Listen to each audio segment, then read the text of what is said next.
नमस्कार, issue of the डेमा स्वागत छ। म सुशील खतिवडा। दर्शकवृन्द, गर्मीयाम सुरु भएसँगै देशभरका वनहरूमा आगलागी हुने क्रम बढिरहेको छ। वन विभागका अनुसार देशका 50वटा भन्दा बढी जिल्लाहरूमा यतिखेर आगलागीका घटनाहरू भइरहेका छन्। डडेलो पहिचान तथा अनुगमन प्रणालीका अनुसार एउटै जिल्लाका 17 स्थान भन्दा बढी ठाउँहरूमा आगलागी भइरहेको छ। विशेष गरेर चितवन, सल्यान, सिराहा, उदयपुर, सुर्खेत, तेह्रथुम, बाँके, पर्सा, दाङ, डोटी, पाल्पा, त्यसै गरेर खोटाङ, नवलपुर, जाजरकोट, म्याग्दी लगायतका ठाउँहरूमा पनि डडेलो लागिरहेको छ र गत वर्षको तुलनामा यस वर्ष वनमा बढी डडेलो लाग्ने अनुमान पनि गरिएको छ। गत वर्ष कोरोना भाइरसको त्रासले मानिसहरूको चहल पहल कम रहेको थियो, तर यस वर्ष भने अलि न्यूनीकरण हुँदै आएको कारणले गर्दाखेरि, अलि चहल पहल बढेको कारणले गर्दाखेरि विभिन्न क्षेत्रमा डडेलोहरू लागिरहेको छ। रुखहरूबाट झरेका सुक्खा पातहरू व्यवस्थापन नभएकाले पनि डडेलोको जोखिम रहेको बताइन्छ। विशेष गरेर आज हामी कार्यक्रममा मुलुकका विभिन्न स्थानमा भएको आगलागीको विषयमा विभिन्न जिल्लाहरूबाट जानकारी लिनेछौँ र सम्बन्धित निकायले प्रकोप न्यूनीकरण र व्यवस्थापनका लागि कस्ता प्रयासहरू गरिरहेको छ भन्ने विषयमा पनि कुराकानी गर्नेछौँ। दर्शकवृन्द, विशेष गरेर यसपटक मानिसहरूको चहल पहल बढी हुने र आगलागी सुरु भइसकेकाले जताततै डडेलो लाग्न थालेको छ। विशेष गरेर यो वर्ष वनहरूमा अत्याधिक डडेलो लागेको अनुमान गरिएको छ। गत वर्षदेखि अमेरिकाको नासाको सेटेलाइट मार्फत देशभरका विभिन्न मुख्य वन तथा स्थानीय वडामा भएका वनमा लागेको डडेलो पहिचान गर्न पनि थालिएको छ र हरेक वर्ष आगलागीबाट करिब 2 लाख हेक्टर वन क्षेत्र पनि नष्ट हुने गरेको तथ्याङ्क छ। पछिल्लो 5 वर्षको तथ्याङ्क मात्रै हेर्ने हो भने आगलागीबाट करिब 10 लाख हेक्टर वनमा रहेका बोट बिरुवाहरू नष्ट भएका छन् र क्षतिको सङ्कलन गरिएको छैन। विशेष गरेर यिनै विषयहरूमा आज हामी कुराकानी गर्नेछौँ र विभिन्न जिल्लाका हाम्रा टिभी जर्नलिस्टहरूसँग पनि कुराकानी गर्नेछौँ। दर्शकवृन्द, यतिखेर बाँकेका पनि विभिन्न स्थानमा डडेलोहरू लागेको छ र डडेलोले के कति क्षति गरेको छ, कस्ता कस्ता क्षति गरेको छ र न्यूनीकरणका लागि कस्ता उपायहरू अपनाइएका छन्, यो विषयमा हामी बाँकेबाट टिभी जर्नलिस्ट कृष्ण खनालसँग कुराकानी गर्नेछौँ। कृष्ण, यतिखेर बाँकेमा डडेलोको अवस्था के छ? बाँकेका विभिन्न वन क्षेत्रहरूमा जुन डडेलो लागिरहेको छ, डडेलोको अवस्था छ, त्यसले के कति क्षति पुर्याएको छ, कस्ता कस्ता क्षति पुर्याएको छ, जानकारी गराउनुहोस्। वास्तवमा जसरी यो गर्मीयाम सुरु हुन्छ त्यसरी नै यो डडेलोको सुरुवात चाहिँ हुने गर्छ। प्रत्येक वर्ष जस्तो बाँके सुगम भइकन पनि राप्ती नदीको पारी जुन बसोबास गर्दछन् त्यो असाध्यै दुर्गम जस्तो मानिन्छ। यसपटक मात्रै बाटोघाटोको सुविधा र बिजुली बत्तीको केही हदसम्म सुविधा त्यहाँ पुगेपछि केही राहत त महसुस गरेका छन्, तर डडेलोबाट त्यहाँका आम नागरिक, त्यहाँका बसोबास गर्ने जनताहरू सुरक्षित हुन सकिरहेका छैनन्। विगतका वर्षहरूमा त यहाँबाट दमकल पठाउन पनि गाह्रो थियो। बाटोघाटोको अभावले गर्दा भारतको भूमि प्रयोग गरेर दमकल पठाउन पर्ने थियो। यस वर्ष भने दमकल नजिकै भए तापनि ती दमकल जो नेपालगञ्जबाट चाहिँ जानुपर्ने अथवा त्यहाँ रहेका चाहिँ दमकलहरूले पनि ठिक ढङ्गसँग चाहिँ काम नगरेकाले यो चैत्रको महिनामा मात्रै करिब 103वटा घरमा 150वटा घरमा आग लागिसकेको छ। विशेष गरेर 150वटा घरमा आगलागी हुँदाखेरि त्यसको कति क्षति भएको छ र ती जुन आगलागी पीडितहरू रहेका छन् उनीहरूलाई कसरी व्यवस्था गरिएको छ, यस विषयमा पनि जानकारी गराउनुहोस् न। हो, लाखौंको क्षति भएको छ, किनभने अहिले क्षति विवरण चाहिँ लिने क्रम जारी नै छ। हामीले आज दिनभरि जसो त्यहाँका स्थानीयहरू, त्यहाँका गाउँपालिका प्रमुख, त्यहाँ स्थानीय सरकार प्रमुखहरूसँग सम्पर्क गरिरहेका छौँ र त्यहाँ केही सङ्घ संस्थाहरू र जिल्ला दैवी प्रकोप उद्धार समितिका अनुसार त्यहाँ राहत बाँड्ने कार्य अझै पनि भइरहेको छ। जसरी हामीले चाहिँ हाम्रा दर्शकलाई जानकारी गराउँ, 150 घर मात्रै होइन, छेउछाउका जङ्गलहरूमा, छेउछाउका नर्सरीहरूमा पनि जस्तो राप्ती सोनारी गाउँपालिका लगायतका छेउछाउका नर्सरीहरूमा पनि आगलागी भइरहेको छ। त्यहाँ दमकलहरू चाहिँ प्रयोग गरेर नेपाली सेना, सशस्त्र प्रहरी र जनपद प्रहरी र स्थानीयहरूको चाहिँ सहयोगमा आगो निभाउने कार्य पटक पटक भइरहेको छ। पटक पटक आगलागी हुने र निभाउने कार्य पनि नभएको होइन, तर त्यस ठाउँमा प्राय जसो खरले छाएका घरहरू अर्थात् यस स्थानीय अवस्थामा कृष्ण, विशेष गरेर जङ्गलहरूमा यतिखेर डडेलोको अवस्था के छ? डडेलो लागिरहेको छ अथवा छैन, अथवा न्यूनीकरण भइसकेको छ, नियन्त्रण भइसकेको छ? त्यहाँको विस्तृत जानकारी गराउनुहोस् न। अनि त्यहाँ कसरी व्यवस्थापन गरिएको छ? नियन्त्रणका लागि कस्ता उपायहरू अवलम्बन गरिएको छ? यस विषयमा पनि जानकारी गराउनुहोस्। हो, एक त विकटता अहिले भर्खरै मात्रै र भित्री गाउँसम्म चाहिँ बाटो राम्रोसँग पुग्न नसकेको। अहिले भित्र जहाँ आग लागि हुन्छ ती गाउँहरूमा राम्रा बाटाघाटा अझै पनि पुग्न सकेका छैनन्। त्यसले गर्दाखेरि पनि त्यहाँका आम नागरिकहरू जहाँ बसोबास गर्दछन् उनीहरूले समयमा दमकलको सुविधाबाट वञ्चित हुन पुग्छ। अस्तमा हाम्रा दर्शकलाई हामीले जानकारी गराइराख्दा त्यस क्षेत्रमा सधैँ जसो प्रत्येक वर्ष जस्तो आग लागि हुन्छ। ती फुसका घरहरू जुन खर्दै खाएका घरहरू बुझमुझ भएका हुन्छन्, एकै ठाउँ साँगुरेर बसेका हुन्छन्। त्यसले गर्दाखेरि पनि एउटा घरमा आग लाग्यो भने सिङ्गो गाउँ नै सखाप हुने जस्तो हुन्छ।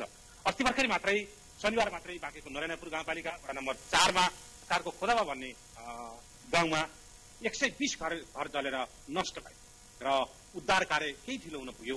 हुन त त्यहाँको स्थानीयहरूले चाहिँ पानी बोकेर काट्नेसँग माटो फाल्ने अथवा आफ्नो सीमित साधन स्रोत प्रयोग गरे तापनि दमकल भने समयमा पुग्न नसकेको अवस्था। जानकारीका लागि धन्यवाद कृष्ण। हामी थप जानकारीका लागि फेरि पनि कुराकानी गर्नेछौँ।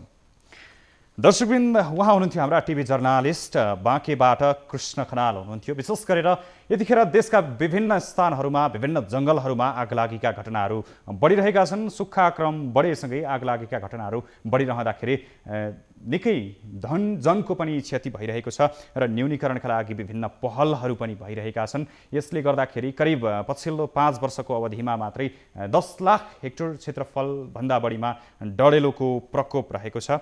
र दर्शकवृन्द, आज हामी यसै विषयमा कुराकानी गरिरहेका छौँ।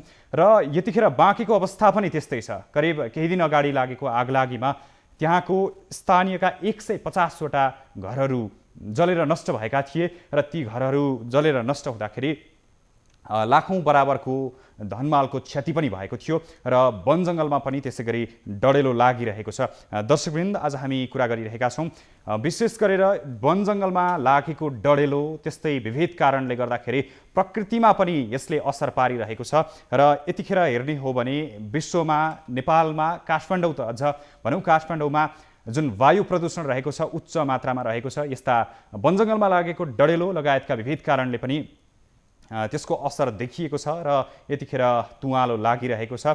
र हिजो मात्रै हेर्ने हो भने पनि काठमाडौँको अवस्थामा विभिन्न यस्तै धुवाँ धुलो र प्रदूषणका कारणले गर्दाखेरि वायुको प्रदूषण उच्च मात्रामा मापन गरिएको छ र आज पनि स्थिति त्यस्तै नै रहेको छ। र दर्शकवृन्द, पछिल्लो समय जुन मुलुकका विभिन्न स्थानमा भनौँ अथवा 60 वटा भन्दा बढी जिल्लाहरूमा आगलागीका डडेलोका घटनाहरू भइरहेका छन्। र दर्शकवृन्द, आइतबार एकै दिनमा मात्रै 728 वटा ठाउँहरूमा आगलागीका घटना भएका छन्, जसले गर्दाखेरि यो घटनाले गर्दाखेरि जुन नियन्त्रणका लागि विविध उपायहरू अपनाउनु पर्ने हो त्यस पनि अलिक कमजोरी भएको हो कि जस्तो देख्न सकिन्छ।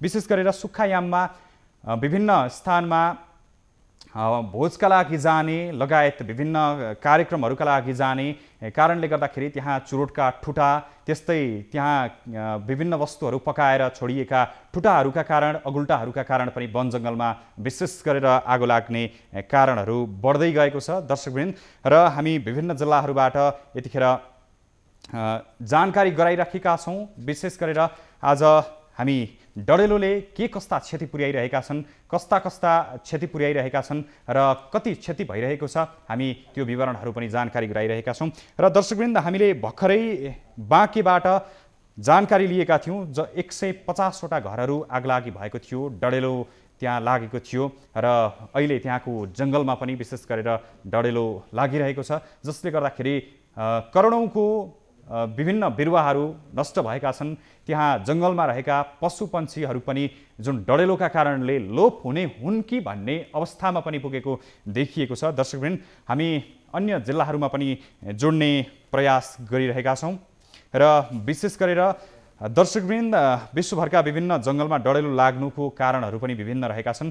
पहिलो कारण प्राकृतिक, जसमा बढी जसो मौसमी ताप बढेर पनि डडेलोका घटनाहरू हुने गरेका छन्। वन जङ्गलमा डडेलोहरू लाग्ने गरेका छन् र जुन प्राकृतिक घटनाहरू हुन्छन् त्यसले गर्दाखेरि एउटा घर्षण पैदा हुन्छ र त्यहाँबाट ताप उत्पन्न भएर आगलागीका घटनाहरू सुरु हुने गरेका छन्। र नेपालका अधिकांश आगलागी भने मानवीय व्यवहारका कारणले नै हुने गरेको तथ्याङ्कहरू पनि रहेका छन्। विशेष गरेर मानिसहरू जङ्गलमा जाने, जङ्गलमा गएका बेला चुरोटका ठुटाहरू फाल्ने, त्यस्तै वनभोज जाँदा आगो छोड्ने गर्दा यस्ता समस्याहरू आउने गरेका छन्। र दर्शकवृन्द, अर्थ मन्त्रालयले यो वन जङ्गलमा लाग्ने डडेलो नियन्त्रणका लागि बजेट विनियोजन गरे पनि पर्याप्त रूपमा गर्न नसक्दाखेरि नियन्त्रणका उपायहरू विभिन्न अपनाइए पनि पूर्ण रूपमा नियन्त्रणमा आउन भने निकै समस्या हुने गरेको छ। र यसरी समस्या हुँदाखेरि वन जङ्गलमा लागेको डडेलो अझै धेरै हुने हो कि भन्ने पनि एउटा, जसरी आगो लागिरहन्छ त्यसले बढी क्षति हुने देखिएको छ। र दर्शकवृन्द, फेरि पनि हामी जिल्लातर्फ नै जोडिन चाहन्छौँ। यतिखेर हाम्रा टिभी जर्नालिस्ट मकवानपुरबाट सुजन पुडासैनी हुनुहुन्छ। त्यहाँको स्थितिको बारेमा हामी जानकारी लिनेछौँ। त्यहाँ डडेलोको अवस्था के रहेको छ, वन जङ्गलमा लागेको डडेलो नियन्त्रण कतिको छ र अहिलेको अवस्थामा के रहेको छ भन्ने कुरामा जानकारी लिनेछौँ। र हामीसँग हुनुहुन्छ टिभी जर्नालिस्ट सुजन पुडासैनी। सुजन, हामीलाई यतिखेर जानकारी गराउनुहोस्, मकवानपुरको विभिन्न वनहरूमा लागेको डडेलोको अवस्था अहिले के रहेको छ? हाम्रो मकवानपुर जिल्लाको विभिन्न क्षेत्रमा चाहिँ विगत 2 सातादेखि चाहिँ डडेलो लागेको थियो र अहिले चाहिँ सम्म भने डडेलो अलिकति नियन्त्रणमा आएको अवस्था पनि छ। तर त्यो डडेलोबाट उत्पन्न भएको धुवा धुलोका कारण अहिले पनि एउटा हामीले दृश्यमा देख्न सक्छौँ, अझै पनि कुवाले लागिराखेको अवस्था छ। यहाँको वातावरण अझै पनि पूर्ण रूपमा स्वच्छ भइसकेको छैन र विभिन्न क्षेत्रमा वन जङ्गलमा डडेलो लाग्ने चाहिँ अहिलेसम्म रोकिएको भने छैन, केही हदसम्म भने नियन्त्रणमा आएको छ।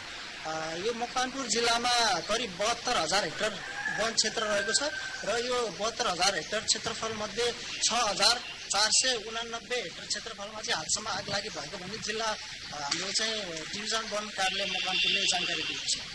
सुजन, जसरी डडेलोको घटनाहरू बढिरहेका बेला यो प्रकोप व्यवस्थापन विभागहरूले, त्यहाँको स्थानीय तहहरूले कसरी त्यसको व्यवस्थापन गरिरहेको छ? डडेलो नियन्त्रणका लागि के कस्ता प्रयासहरू गरिरहेको छ?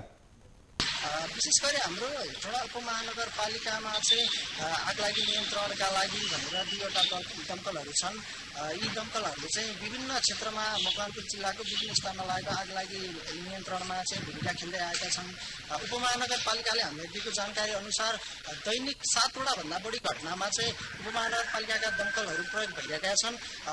मकवानपुरमा अलिकति पहाडी क्षेत्रमा बढी चाहिँ जङ्गल भएका कारण दमकल पुग्न नसक्ने अवस्था पनि धेरै ठाउँमा रहेको कारणले गर्दाखेरि आगलागी नियन्त्रणमा पनि धेरै हदसम्म चाहिँ अप्ठ्यारो स्थिति उत्पन्न भइरहेको भन्ने हाम्रो उपमहानगरपालिकाले जानकारी दिएको छ। र सँगसँगै जनचेतनाका कार्यक्रमहरू समुदायहरूसँग मिलेर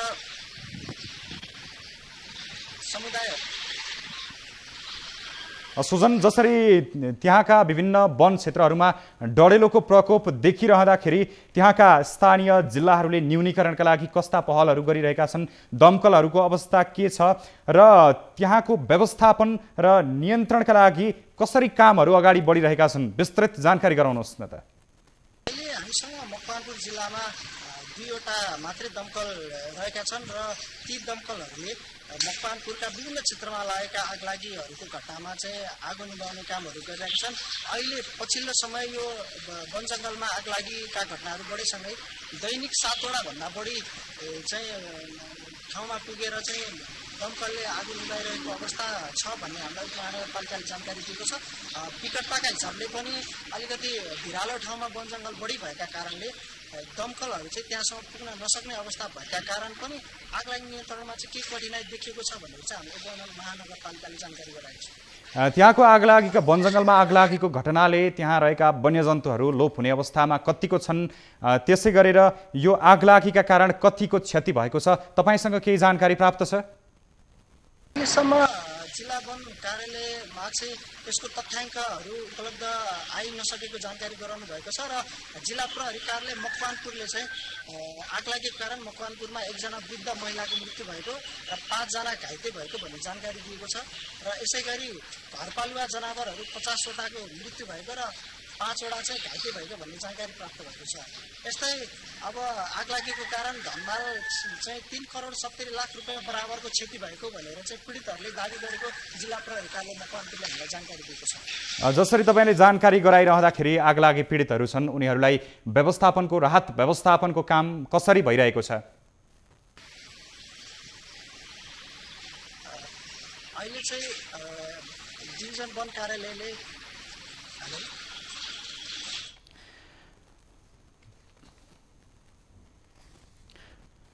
दर्शकवृन्द, उहाँ हुनुहुन्थ्यो टिभी जर्नालिस्ट सुजन पुडासैनी। विशेष गरेर मकवानपुरका विभिन्न वन जङ्गलहरूमा पनि यतिखेर आगलागीका घटनाहरू भइरहेका छन् र जसले गर्दाखेरि त्यहाँ एउटा दुःखद घटना पनि भएको थियो, जहाँ आगलागीबाट एकजनाको मृत्यु भएको थियो भने अन्य 5 जना घाइते भएका छन् र त्यस्तै गरेर 50 वटा भन्दा बढी पशुपन्छीहरू पनि आगलागीमा परेर जुन मरेका छन् भने त्यहाँ 3 करोड 70 लाख भन्दा बढीको धनमालको क्षति भएको भनेर चाहिँ त्यहाँका पीडितहरूले दाबी गरिरहेका छन्।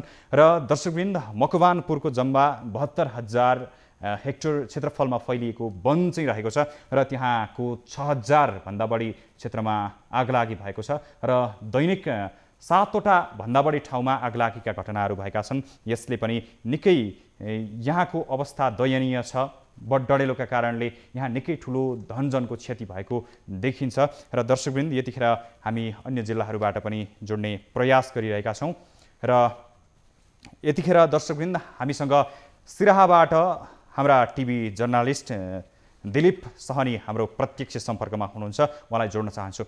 दिलीप, यतिखेर सिराहाका कुन कुन क्षेत्रमा डडेलो लागिरहेको छ र त्यहाँको अहिलेको अवस्था के रहेको छ, जानकारी गराउनुहोस्। पक्कै पनि यो डडेलोको घटना अहिले आगलागीको मौसम हो।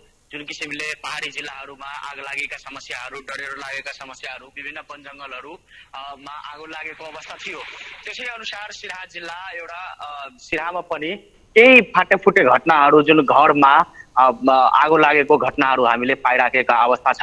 जुन कि सिराहाको कल्याणपुर नगरपालिका वार्ड नम्बर 3 स्थित एक घरमा खाना पकाउने बेलामा गएको आइतबार चाहिँ आगो लागेको अवस्था थियो भने यो आर्थिक वर्षकै डाटा हेर्ने हो भने साउनदेखि हाल चैतको अन्तिम महिनासम्मको डाटा हेर्ने हो भने सिराहा जिल्लाको 17 स्थानीय तहहरूमा विभिन्न स्थानहरूको घरहरूमा आगलागीका घटनाहरू 76 वटा हामीले पाएका अवस्था छ र अन्य जिल्लाहरूमा जसरी जङ्गलहरूमा आगो लाग्ने, वनहरूमा आगो लाग्ने त्यस्ता किसिमका घटनाहरू सिराहामा अहिलेसम्म नभए तापनि घरहरूमा चाहिँ आगो लागेको अवस्था चाहिँ घटनाहरू चाहिँ सार्वजनिक भइराखेको अवस्था छ। जसरी यी आगलागीका घटनाहरू भइरहँदाखेरि यो आर्थिक वर्षमा कति बराबरको क्षति भएको छ, धनजनको कतिको क्षति भएको छ, मानवीय कतिको क्षति भएको छ, यस विषयमा पनि जानकारी गराउनुहोस्। एकदमै, यद्यपि यो क्षतिका कुराहरूमा जुन आगलागीबाट क्षतिहरू, करोडौँको क्षतिहरू हाराहारीमा भनिराखेको अवस्था छ। जुन दैवी प्रकोप उद्धार समिति जुन जिल्ला प्रशासन कार्यालय मार्फत हामीले चाहिँ डाटा लिँदाखेरि करोडौँको क्षति चाहिँ भएको अवस्था यही आर्थिक वर्षले देखाइराखेको अवस्था छ भने केही ठाउँहरूमा चौपायाहरू चाहिँ बाँधेको ठाउँमा चाहिँ आगो लाग्दाखेरि चौपायाहरू, गाई भैँसी, गाई बस्तुहरू चाहिँ डढेको अवस्था थियो भने हालसम्म मानवीय क्षति चाहिँ कुनै तथ्याङ्कले, यो आर्थिक वर्षको तथ्याङ्कले हालसम्म देखाएको अवस्था छैन।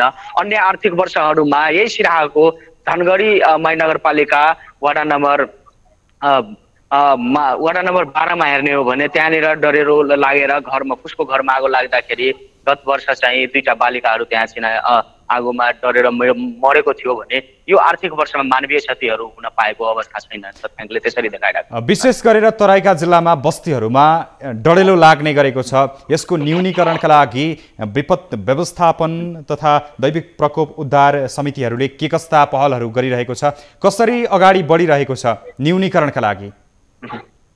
एकदमै, जसरी डडेलो यो पक्कै पनि यो तराईका क्षेत्रहरूमा घना बस्ती र अधिकांश फुसको छाना भएको घरहरूले गर्दाखेरि र टाँसिएको घरहरू भएको कारणले गर्दाखेरि घरमा आगो सल्किने, विभिन्न लापरवाहीका कारण विभिन्न कारणवश चाहिँ आगो लागेको अवस्था हुन्छन्। त्यसले गर्दाखेरि यहाँका विपद व्यवस्थापन समितिले के निर्णय गरेका छन् भने उहाँहरूले जिल्लामा अहिले 17वटा स्थानीय तहमध्येका 4वटा दमकल मात्र अवस्थामा रहेको छ, जुन कि चालु अवस्थामा राख्न उहाँहरूले चाहिँ निर्देशन दिइराखेको अवस्था रहन्छ। जुन कि जिल्लामा 4वटा नगरपालिकामा हामीले दमकल पाएको अवस्था हेर्छौँ।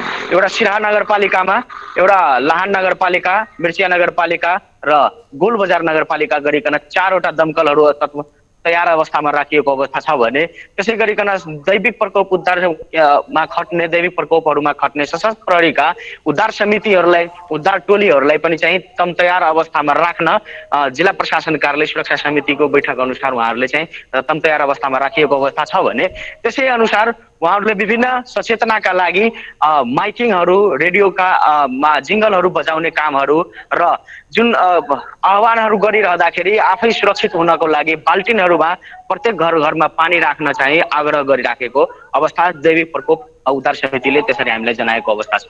दिलीप, तपाईँले यसरी जानकारी गराइरहँदाखेरि दमकलहरूको अवस्था सँगसँगै त्यहाँ आगो नियन्त्रण गर्न, त्यहाँ जुन प्रकोपहरू आउँछ त्यो प्रकोप नियन्त्रण गर्न अथवा न्यूनीकरण गर्नका लागि त्यहाँ दक्ष जनशक्ति चाहिँ कतिको देखिन्छ, के रहेको छ यस विषयमा जानकारी गराउनुहोस्। शक्तिकै कुरा गर्नुहुन्छ भने मैले दमकलकै कुरा उठाउँदाखेरि 17वटा स्थानीय तह हो यो जिल्लाभरिमा, जुन कि 4वटा दमकल मात्र रहेको अवस्था छ। र हाल हामीले यो गत आइतबार चाहिँ सिराहा नगरपालिकाको वडा नम्बर 3 स्थित माफ गर्नुहोला कल्याणपुर नगरपालिकाको वडा नम्बर 3 स्थित चाहिँ एउटा घरमा खाना पकाउने बेलामा आगो लागेको अवस्था थियो। त्यहाँ समयमा दमकल पनि पुगेको अवस्था थिएन र त्यहीका स्थानीयहरूले नै, स्थानीयहरू र स्थानीय प्रहरी चौकीका हरूले मिलेर, स्थानीय युवाहरूले मिलेर चाहिँ बाल्टिन लिएर चाहिँ बाध्यात्मक स्थिति भएर चाहिँ आगो नियन्त्रणमा लिएको अवस्था छ। पक्कै पनि ठाउँ ठाउँहरूमा दक्ष जनशक्तिहरूको अभावै छ। जसरी बाढु नियन्त्रणका कुरा गर्ने हुन्छ भने बाढु नियन्त्रणमा खटाइने, त्यसमा लाग्ने कर्मचारीहरूको पनि अभाव छ। आगो नियन्त्रण, आगो निभाउनका लागि रहने कर्मचारीहरू अथवा जनशक्तिहरू चाहिँ अभाव रहेको छ। तथापि पनि दैविक प्रकोपमा खटिरहने सशस्त्र प्रहरी र नेपाल प्रहरी लगायत नेपाली आर्मीहरूको जुन एउटा टिम हुन्छ, उहाँहरूले जुन यो विपदमा खटिने, आगलागी नियन्त्रण गर्ने, उहाँहरूको केही उहाँहरूको जुन एउटा ब्यारेक हुन्छ त्यही ब्यारेकभित्र राखेको अवस्था हुन्छ, सीमित ठाउँहरू भएको अवस्था हुन्छ र यो तराईका क्षेत्रहरूमा अधिकांश तपाईँको फुसको घर भएको हुनाले यो सीमित क्षेत्रमा मात्रै यो अलिकता दक्ष जनशक्तिहरू रहेको अवस्था र आगलागी हुँदाखेरि एकैचोटि सल्किने हो र एउटा गाउँ नै सिङ्गो सुखाप हुने अवस्था पनि पुग्न सक्छ। त्यहाँनिर दक्ष जनशक्तिको अभाव नै देखिन्छ।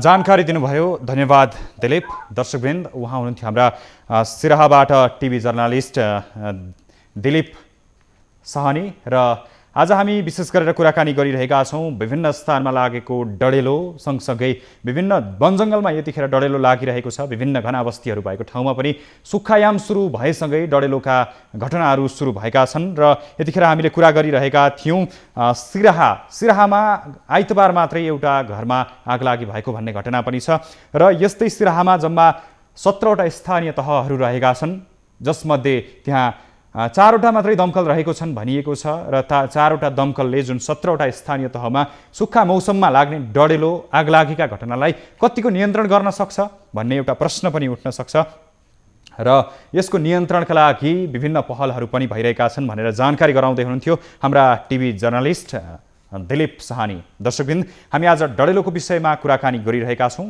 हामी निरन्तर न्युजमा छौँ। अब केही बेर ब्रेक।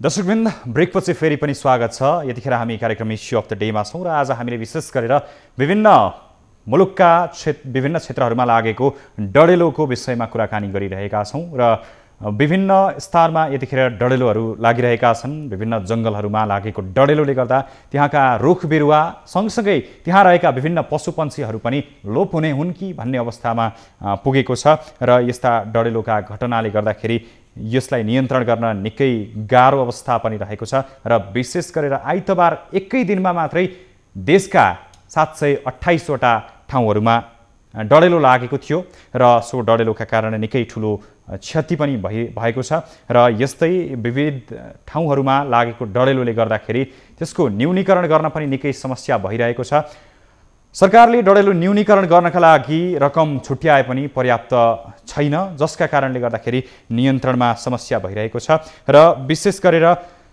राष्ट्रिय आपतकालीन कार्य सञ्चालन केन्द्रले यो जुन आपतकालीन अवस्थामा आइपर्ने प्राकृतिक प्रकोपहरू छन् यसको न्यूनीकरणका लागि, यसलाई समाधान गर्नका लागि के कस्ता कार्यहरू गरिरहेको छ भन्ने विषयमा पनि आज हामी सम्बन्धित निकायसँग कुराकानी गर्नेछौँ र हामीले यसअगाडि विभिन्न जिल्लाहरूमा भएको डढेलोको विषयमा कुराकानी गऱ्यौँ। विशेष गरेर हामीले बाँकीका विभिन्न क्षेत्रहरूमा लागेको डढेलोको अवस्थामा कुरा गऱ्यौँ। त्यस्तै मकवानपुर, त्यस्तै सिराहाका पनि विभिन्न बस्तीहरूमा लागेको डढेलोको विषयमा कुराकानी गऱ्यौँ र अब भने हामी फेरि पनि जोडिन चाहन्छौँ।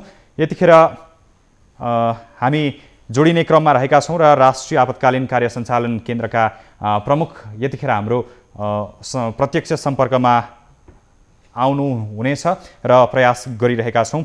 र दर्शकवृन्द, आज हामी विशेष गरेर डढेलोले कस्तो असर पारेको छ भन्ने विषयमा पनि कुराकानी गरिरहेका छौँ र यस्ता विविध प्राकृतिक प्रकोपहरूले गर्दाखेरि जुन वातावरणमै परिवर्तन आइरहेको छ, यस्ता डढेलो, धुवाँ, धुलोका कारणले गर्दाखेरि प्राकृतिक जुन विपदहरू आइरहेको छ र अहिले हेर्ने हो भने नेपालको राजधानी काठमाडौँको अवस्था पनि त्यस्तै विकराल रहेको छ। यहाँ वायुको प्रदूषण उच्च मात्रामा पुगेको छ र विश्वकै प्रदूषित सहरको रूपमा पनि काठमाडौँलाई हेरिएको थियो र फेरि पनि केही दिन अगाडि जुन यहाँ वायु प्रदूषणको चाप उच्च रहेको थियो त्यस पछाडि केही दिन खुले पनि, केही वर्षा भए पनि, तर हिजो भने फेरि सोही दोहोरिएको छ र प्रकोप उच्च भएको थियो। यस्ता विभिन्न वन जङ्गलमा लागेको डढेलो, फोहोर डढाउने क्रम लगायतका विविध कारणहरूले गर्दाखेरि राजधानी काठमाडौँको मात्रै नभएर देशका अन्य सहरहरूको अवस्था पनि उस्तै रहेको छ र दर्शकवृन्द, विशेष गरेर हामी कुराकानी गरिरहेका छौँ वन जङ्गल, डढेलो लगायतका विषयमा कुराकानी गरिरहेका छौँ र यतिखेर फेरि पनि हामी जोड्ने क्रममा रहेका छौँ र यतिखेर हामीसँग हुनुहुन्छ विपद व्यवस्थापन लगायतका विविध विषयमा कुराकानी गरिरहँदाखेरि राष्ट्रिय आपतकालीन कार्य सञ्चालन केन्द्रका प्रमुख दिलीप कुमार तामाङ यतिखेर हाम्रो प्रत्यक्ष सम्पर्कमा हुनुहुन्छ। उहाँलाई स्वागत गर्न चाहन्छु। दिलीप सर, यहाँलाई कार्यक्रम इस्यु अफ द डेमा स्वागत छ। धन्यवाद। मैले नाम सच्याउन अनुरोध गरेँ। म दिलीप कुमार होइन, दिल कुमार तामाङ। दिल कुमार सर, विशेष गरेर हामी आज कुराकानी गरिरहेका छौँ देशका विविध स्थानहरूमा डढेलो लागिरहेका छन्। आइतबार मात्रै मुलुकका 728वटा ठाउँहरूमा जुन डढेलो लागेको थियो, यसरी डढेलो लागिरहँदाखेरि जुन अहिले राष्ट्रिय आपतकालीन कार्य सञ्चालन केन्द्रले के कस्ता पहलहरू गरिरहेको छ, नियन्त्रणका लागि कसरी अगाडि बढिरहेको छ, जानकारी गराइदिनुहोस् न। धन्यवाद प्रश्नको लागि। राष्ट्रिय आपतकालीन कार्य सञ्चालन केन्द्रले चाहिँ देशभरिको विपदको घटनाहरूको मोनिटरिङ गर्ने, स्टाटसहरू अपडेट गर्ने र माथिल्लो अधिकारीहरूलाई जानकारी गराउने, निकायहरूलाई जानकारी गराउने र माथिल्लो अधिकारी निकायहरूबाट निर्णय भएका कुराहरू सर्कुलर गर्ने चाहिँ कार्यकारी गृहमन्त्रीज्यूले नेतृत्व गर्नुभएको राष्ट्रिय विपद जोखिम न्यूनीकरण तथा व्यवस्थापन कार्यकारी समिति भयो, त्यस्तै गरी प्रधानमन्त्रीज्यूले नेतृत्व गर्ने परिषद भयो, त्यसै गरी प्रदेशको तहमा प्रदेश परिषद र प्रदेश विपद व्यवस्थापन परिषद र कार्यकारी समिति भयो, जिल्लामा जिल्ला विपद व्यवस्थापन समिति र स्थानीयमा स्थानीय विपद व्यवस्थापन समिति, यी सबै माथिदेखि तलसम्मका संयन्त्रहरूलाई परिचालित गर्ने सन्दर्भमा भइगरेका निर्णयहरूको सर्कुलर गर्ने, उहाँहरूले गरेको काम कारबाहीको चाहिँ विवरण लिने, अपडेट गर्ने कामहरू गर्दछौँ।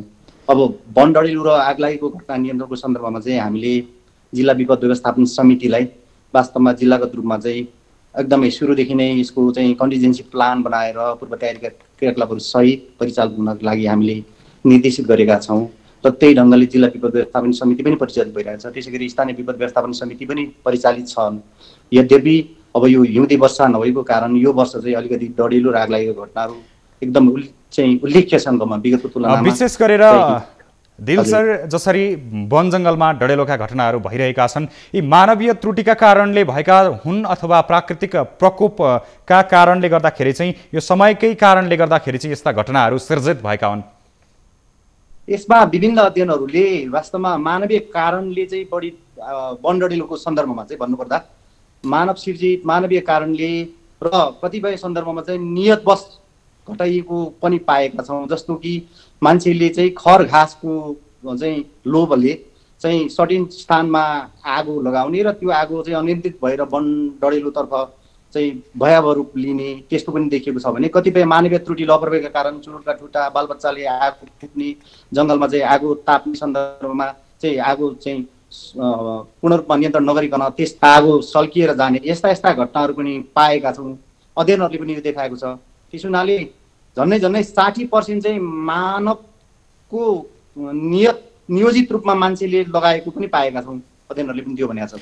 दिलसल, जसरी अहिले जुन आगलागीका घटनाहरू विविध ठाउँमा भइरहेका छन् यसको न्यूनीकरणका लागि राष्ट्रिय आपतकालीन कार्य सञ्चालन केन्द्रले चाहिँ के गरिरहेको छ, के कस्ता नीतिहरू अवलम्बन गरिरहेको छ यो नियन्त्रण गर्नका लागि चाहिँ विशेष गरेर?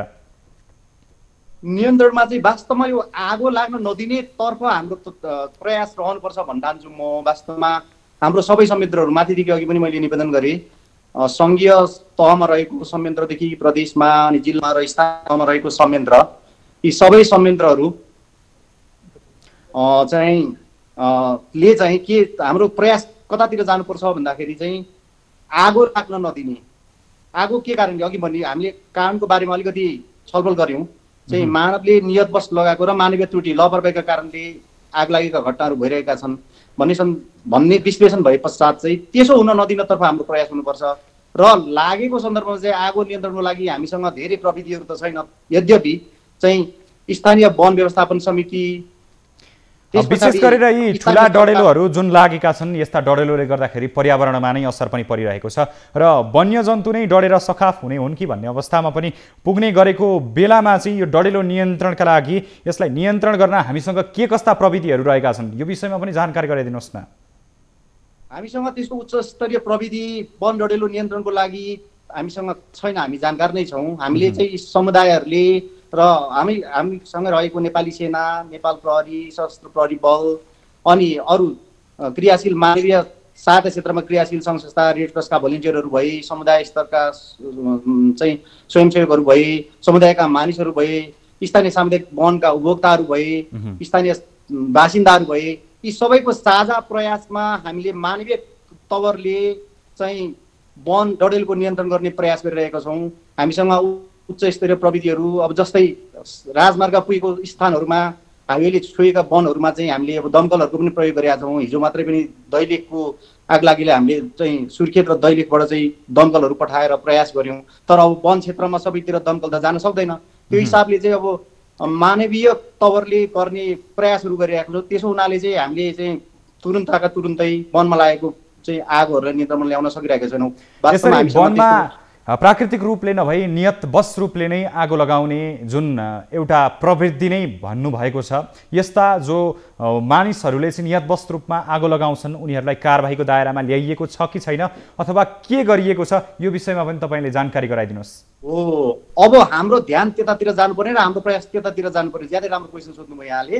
वास्तवमा हाम्रो विपद ऐन 2074ले चाहिँ कसुर र सजायको व्यवस्था गरेको छ। विपदको घटना घटाउने, लापरवाही गर्नेहरूलाई चाहिँ यी यस्ता कार्यहरूलाई हामीले क्रिमिनलाइज गरेका छौँ र यसलाई कसुर र सजाय यसलाई चाहिँ दण्डित गर्ने, जरिवाना गर्ने, जेलसम्मको सजाय हुने प्रबन्ध गरिएको छ। त्यसै गरी वन ऐन 2076 पनि यो वन डढेलको सन्दर्भमा प्रबन्ध गरिएको छ। त्यस हुनाले अब यो कानुनको कार्यान्वयनतर्फ हाम्रो ध्यान जानुपर्ने र अग्रसरता त्यतातिर जानुपर्ने भन्न ठान्छु म। र हामीले पनि मातहतको जिल्ला प्रशासन, जिल्ला विपद व्यवस्थापन समितिहरूलाई चाहिँ यो ढङ्गले निर्देशित गरेका छौँ अहिले। जसरी तपाईँले जानकारी गराइरहँदाखेरि अहिलेको अवस्थामा यो आर्थिक वर्षमा मात्रै यस्ता वन डढेलोका घटनाहरू पनि निकै भइरहेका छन्। अहिले त अब सुक्खायाम सुरु भइ पनि सकेको छ, यसमा अझ धेरै यस्ता प्रकोपहरू बढिरहेका बेला यो जुन नियतवश रूपमा आगो लगाइएका छन् यस्ता व्यक्तिहरूलाई दण्डित गरिएको छ अथवा के रहेको छ यस विषयमा जानकारी गराउनुहोस् न। एक दुईवटा घटनाहरूमा दण्डित भएका भनेको कानुनी कारबाहीमा ल्याइएको छ एक दुईवटा घटना। तर जति घटना घटेका छन् यसको यो कानुन कार्यान्वयनमा राज्यका निकायहरूले चाहिँ कसुर गर्नेलाई सजायको दायरामा ल्याउनको लागि चाहिँ स्थानीय समुदायहरूको सहयोग चाहिँ यो केसहरूमा चाहिँ यस्ता सन्दर्भमा चाहिँ समुदायको सहयोग चाहिँ ठुलो हुने रहेछ। त्यसो हुनाले अब समुदायको कुन व्यक्तिले कुन घर परिवारबाट यस्ता त्रुटि भए र नियतवश आगो लगाइए, यो चाहिँ वास्तवमा समुदायले प्रहरीलाई सहयोग गर्नुपर्ने, अनुसन्धान गर्ने निकायलाई सहयोग गर्नुपर्ने अवस्था देखिन्छ। विशेष गरेर अब कतिपय डडेलोहरू त मानवीय त्रुटिका कारणले नै हुने गरेका छन् र आम सर्वसाधारणमा यस्ता प्रकोपबाट सुरक्षित रहन शिक्षा दिने उद्देश्यले चाहिँ के कस्ता कार्यक्रमहरू सञ्चालन गरिएका छन् अहिलेसम्म आइसक्दाखेरि? यसतर्फमा विगत वर्षदेखि नै हामीले कार्यक्रमहरू सञ्चालन गरिरहेको छौँ। तपाईँ मिडियाकर्मीहरूको माध्यमबाट पनि हामीले सचेतनाका सूचनाहरू सम्प्रेषण गरिरहेका छौँ। त्यसै गरी जिल्ला विपद व्यवस्थापन समितिको तर्फबाट जिल्लामा प्रत्येक वर्ष डिपिआरपी बन्ने गर्छ। डिपिआरपीमा पनि यस्ता आकस्मिक योजना र सचेतनाका कार्यक्रमहरू समावेश गर्ने गरिन्छ। अनि यसै गरी विभिन्न सङ्घ संस्था, गैर सरकारी सङ्घ संस्था, यो मानवीय सहायता क्षेत्रमा र विपदको क्षेत्रमा क्रियाशील सङ्घ संस्थाहरूले पनि त्यो ढङ्गको कामहरू गरिरहेकै छन्। तर अब यसको प्रभावकारिता समुदाय स्तरमा कति पुग्न सक्यौँ वास्तवमा र समुदायले कति अपनत्व लियो यी हामीले गरेका अभियानहरूमा, यो चाहिँ वास्तवमा हामीले मूल्याङ्कन गर्नुपर्ने पाटो लाग्छ र आगामी दिनमा यसलाई अरू थप प्रभावकारी बनाएर लानुपर्ने र सँगसँगै यो कानुन कार्यान्वयनमा जोड दिने र चाहिँ समुदाय स्तरमा चाहिँ हामी अधिकाधिक चाहिँ यसले ल्याउने प्रभाव, यसको चौतर्फी प्रभाव, यसले मानवीय आर्थिक रूपमा, मानवीय रूपमा, पर्यावरणीय रूपमा ल्याउने प्रभावको बारेमा उहाँहरूलाई सूचित गराउने र उहाँहरूको क्रियाकलापलाई चाहिँ बढीभन्दा बढी अनुशासित र चाहिँ एकदमै यो चाहिँ आगलागीका घटनाहरू हुन नदिने तर्फ चाहिँ कसरी लाने सन्दर्भमा चाहिँ हामीले काम गर्नुपर्ने हो जस्तो लाग्छ मलाई। हस्, जानकारी दिनुभयो, महत्त्वपूर्ण समय दिनुभयो, तपाईँलाई धेरै धेरै धन्यवाद। धन्यवाद। दर्शकबिन्दु, उहाँ हुनुहुन्थ्यो राष्ट्रिय आपतकालीन कार्य सञ्चालन केन्द्रका अध्यक्ष दिलकुमार तामाङ। विशेष गरेर आपतकालीन अवस्थामा प्राकृतिक प्रकोपका घटनामा विशेष गरेर डडेलो लाग्दाखेरि यसबाट हुने प्रकोप नियन्त्रणका लागि के कस्ता पहल भइरहेका छन् भन्ने विषयमा कुराकानी गऱ्यौँ र अहिले देशका विभिन्न क्षेत्रमा सुक्खायाम बढेसँगै आगलागीका घटनाहरू बढिरहेका छन् र के कस्ता घटनाहरू अहिले भएका छन्, कति क्षति पुगेको छ भन्ने विषयमा हामीले विभिन्न जिल्लाका हाम्रा टिभी जर्नालिस्टहरूसँग पनि कुराकानी गऱ्यौँ। र दर्शकवृन्द, आजका लागि कार्यक्रम इस्यु अफ द डेको समय सकिएको छ। हामी निरन्तर न्युजमा छौँ। नमस्कार।